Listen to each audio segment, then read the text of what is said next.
आज हम लोग ऐसे टॉपिक पे बात करेंगे जो टॉपिक बहुत ही महत्वपूर्ण है। इसका एक ही रीज़न है कि जहाँ भी साइंस का बात आ जाता है वहाँ पर बायोलॉजी का जो शाखाएं हैं और उनका जो प्रमुख अध्ययन है उनका बात आना ही है। और इनसे कहीं भी आप साइंस में क्वेश्चन पूछा जाए तो साइंस में 1 से 2 मार्क का पूछा ही जाता है, कहीं कहीं ज़्यादा भी पूछा जाता है, लेकिन इसको आप लोग को पढ़ना ज़रूरी है चाहे आप किसी भी एग्ज़ाम का तैयारी क्यों ना करते हो। तो जितनी भी महत्वपूर्ण जीव विज्ञान की शाखाएं हैं और उनका अध्ययन है जो सबसे ज़्यादा इम्पोर्टेंट है, ऐसा नहीं कि हम आपके लिए हज़ारों ले आए हैं, जो सबसे ज़्यादा इम्पोर्टेंट है, जो पूछा गया है, प्रीवियस ईयर क्वेश्चन है, वो लाए हैं। यदि आप लोग इनको पूरी तरह से देख लेते हैं तो आपका 2 से 3 मार्क फिक्स हो जाता है। तो चलिए शुरू करते हैं आज के इन जीव विज्ञान के प्रमुख शाखाएं और उनके अध्ययन को। पहला है इथोलॉजी।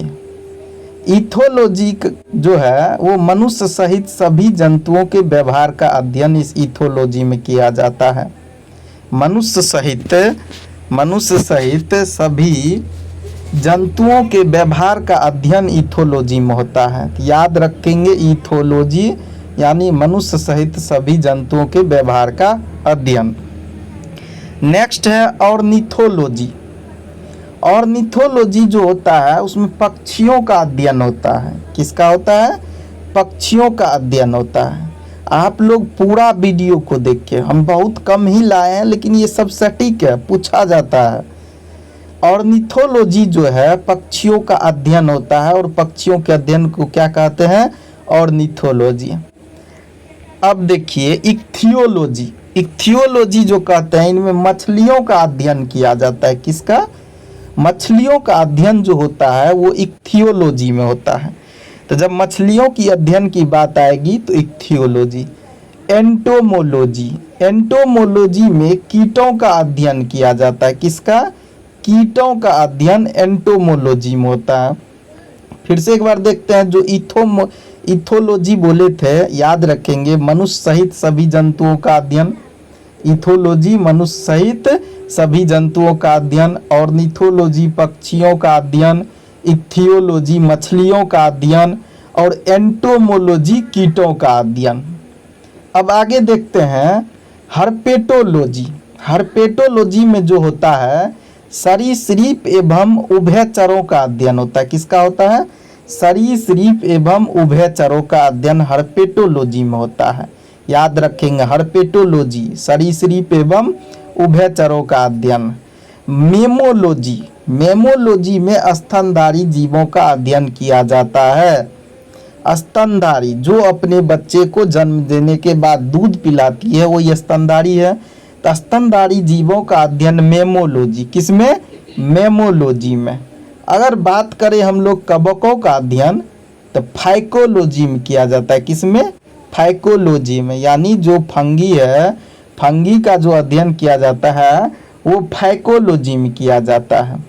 अच्छा सॉरी, माइकोलॉजी। फाइकोलॉजी तो शैवाल का अध्ययन हुआ। किसका अध्ययन हुआ? शैवाल का अध्ययन हुआ फाइकोलॉजी। ध्यान से देखेंगे, जो माइकोलॉजी है कवक का अध्ययन, लेकिन जो फाइकोलॉजी है वह शैवाल का अध्ययन। ब्रायोलॉजी की बात करें तो इसमें ब्रायोफाइट्स का अध्ययन किया जाता है। ब्रायोलॉजी में किसका अध्ययन किया जाता है? ब्रायोफाइट्स का। अब बात करेंगे अगर हम पैलियंटियोलॉजी, तो जीवाश्मों का अध्ययन। पैलियंटियोलॉजी में हम लोग जीवाश्म का अध्ययन करते हैं। किसका अध्ययन करते हैं? जीवाश्म का अध्ययन। चाहे किसी भी प्रकार का जीवाश्म हो तो हम जीवाश्म का अध्ययन करेंगे पैलियंटोलॉजी में। जीवों के वर्गीकरण जो किया गया इसका अध्ययन टेक्सोनोमी में किया जाता है। जो जीवों का वर्गीकरण है तो जीवों के वर्गीकरण का अध्ययन टेक्सोनोमी में किया जाता है। कोशिका का अध्ययन साइटोलॉजी में। किसमें? साइटोलॉजी में कोशिका का अध्ययन किया जाता है। याद रखेंगे आप लोग। कुछ और महत्वपूर्ण को देखते हैं, जो हिस्टोलॉजी है। हिस्टोलॉजी में उत्तकों का अध्ययन किया जाता है। हिस्टोलॉजी में उत्तकों का अध्ययन किया जाता है। एनाटॉमी की बात करें तो एनाटॉमी में शरीर की आंतरिक संरचना का अध्ययन किया जाता है। जो शरीर है उनकी आंतरिक संरचना का जो अध्ययन होता है स्टडी, वो एनाटॉमी में होता है। किस में होता है?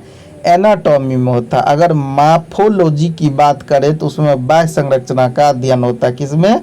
मार्फोलॉजी। किसमें? मार्फोलॉजी। अच्छा, फिजियोलॉजी शरीर की क्रियाओं का अध्ययन। फिजियोलॉजी के बारे में तो आप लोग सुने ही होंगे। शरीर की क्रियाओं का अध्ययन जो होता है उनको फिजियोलॉजी में किया जाता है। किसमें? फिजियोलॉजी में। जेनेटिक्स की बात करें तो वंशागति एवं अनुवांशिकी का अध्ययन, वंशागति एवं अनुवांशिकी का अध्ययन किसमें किया जाता है? जेनेटिक्स में। वैसे भी जेनेटिक्स का एक तरह से हिंदी मीनिंग आप लोग जानेंगे तो वंशागति से रिलेटेड है, वंश से रिलेटेड है। तो जेनेटिक्स में किया जाता है वंशागति एवं अनुवांशिकी का अध्ययन। जब हम बात करेंगे जीव एवं पर्यावरण संबंधों का अध्ययन तो इकोलॉजी में हो जाएगा। किस में हो जाएगा? इकोलॉजी में जीव एवं पर्यावरण संबंधों का अध्ययन। एम्ब्रायोलॉजी का बात करेंगे, भ्रूण विकास का अध्ययन। एम्ब्रायोलॉजी का अगर बात करेंगे तो भ्रूण विकास का अध्ययन एम्ब्रायोलॉजी हो जाएगा। जैव तकनीक का अध्ययन अगर बात करेंगे बायोटेक्नोलॉजी। क्या हो जाएगा? बायोटेक्नोलॉजी हो जाएगा जैव तकनीक का अध्ययन। अब देखते हैं, हम लोग आगे बढ़ते हैं। आप लोग पूरा वीडियो को देखिए, ऐसे ही आप लोग को वीडियो मिलते जाएगा छांट छांट के, जो आपके सभी एग्जाम के लिए महत्वपूर्ण होगा। तो आप लोग चैनल को सब्सक्राइब जरूर कर लीजिए, बेल आइकन को दबा दीजिएगा।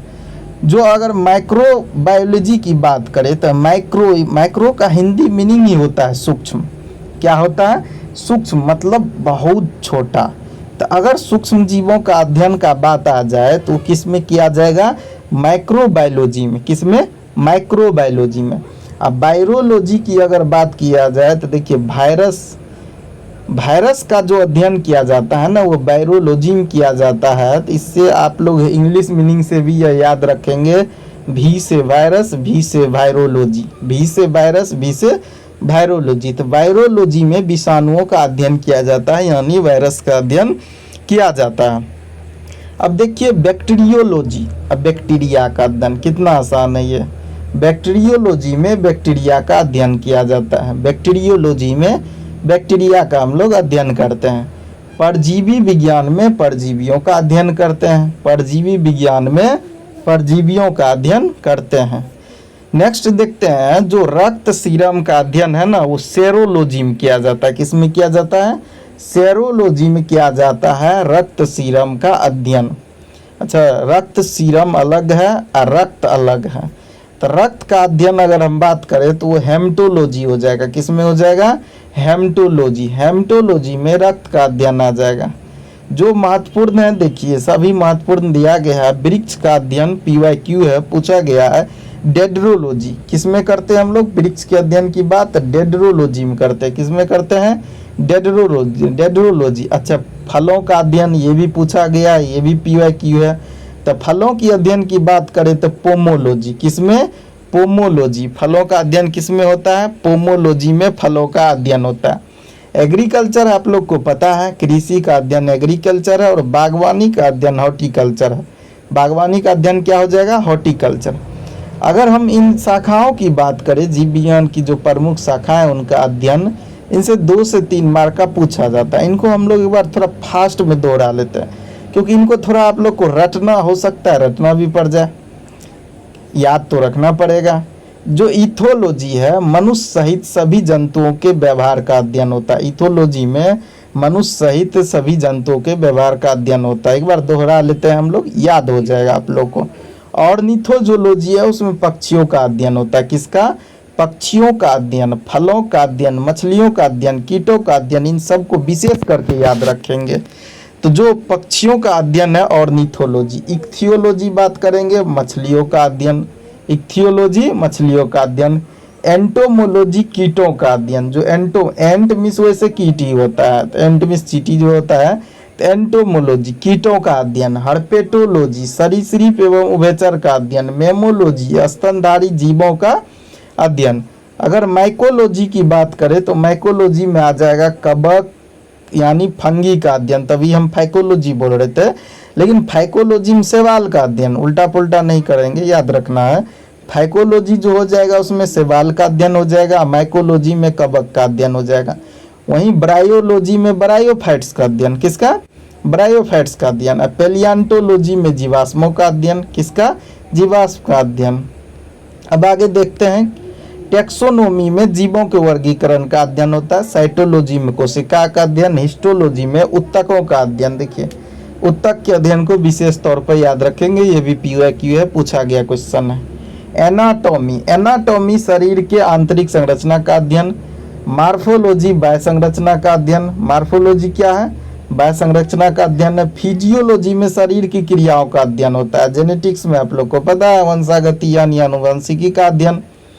इकोलॉजी की बात करें तो जीव एवं पर्यावरणों का संबंध का अध्ययन होता है। एम्ब्रायोलॉजी में भ्रूण विकास का अध्ययन होता है।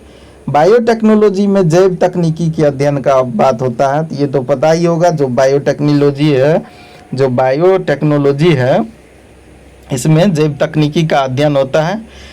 चलिए आगे की ओर देखते हैं, इनको दोहरा लेते हैं हम लोग। बायोटेक्नोलॉजी देख लिए, अब देखते हैं माइक्रोबायोलॉजी। क्या है ये? माइक्रोबायोलॉजी में सूक्ष्म जीवों का अध्ययन। अभी बताया माइक्रो मतलब सूक्ष्म, और सूक्ष्म जीवों के अध्ययन के लिए माइक्रोबायोलॉजी।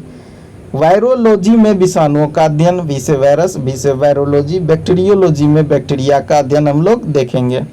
परजीवी विज्ञान में परजीवी का अध्ययन। सेरोलॉजी में रक्त सीरम का अध्ययन, और हेमेटोलॉजी में रक्त का अध्ययन। वहीं अगर डेंड्रोलॉजी की बात किया जाए तो वृक्ष का अध्ययन याद रखेंगे, पूछा गया। पोमोलॉजी में फलों का अध्ययन। एग्रीकल्चर तो पता ही आप लोग को, कृषि का अध्ययन।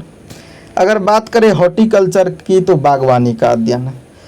तो थैंक यू वेरी मच, आप लोगों ने सपोर्ट किया। इनको जो है पूरा देख लीजिएगा, चैनल को सब्सक्राइब कर लीजिएगा, बहुत हेल्पफुल रहेगा, चाहे आप किसी भी एग्ज़ाम का तैयारी क्यों नहीं कर रहे। Thank you very much.